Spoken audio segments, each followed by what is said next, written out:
ഈശോ മിശിഹായ്ക്ക് സ്തുതിയായിരിക്കട്ടെ. ഇന്ന് പുതിയൊരു അധ്യയന വർഷം ആരംഭിക്കുകയാണ്. കുട്ടികൾ സ്കൂളിലേക്ക് പോകുന്നു.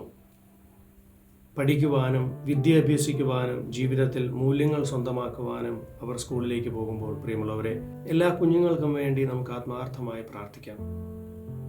ദൈവിക ജ്ഞാനം അവർക്ക് ലഭിക്കുവാനും ദൈവത്തിൻ്റെയും മനുഷ്യരുടെയും പ്രീതിയിൽ അവർ വളർന്നു വരുവാനും ദൈവം അനുഗ്രഹിക്കട്ടെ എന്ന് ആശംസിക്കാം. ഇന്നത്തെ വചനം നമ്മെ ഓർമ്മപ്പെടുത്തുന്ന ഒരു കാര്യമുണ്ട്. യേശുനാഥൻ തനിക്ക് ഇഷ്ടമുള്ളവരെ തൻ്റെ അടുത്തേക്ക് വിളിച്ചു. അവർ അവൻ്റെ അടുത്തേക്ക് ചെന്നു. പ്രാർത്ഥനയിൽ ദൈവത്തോട് ചേർന്നിരിക്കുവാനും നമ്മുടെ നിയോഗങ്ങളെ ദൈവസന്നിധിയിൽ പ്രാർത്ഥനയായി ഉയർത്തുവാനും നമുക്ക് സാധിക്കട്ടെ. ദൈവത്തോട് ചേർന്നിരിക്കുവാനും വചനം പ്രഘോഷിക്കുവാനും അശുദ്ധിയെ ഇല്ലാതാക്കുവാനും നമ്മുടെ ജീവിതം കാരണമാകട്ടെ. ദൈവം അനുഗ്രഹിക്കട്ടെ. ആമേൻ.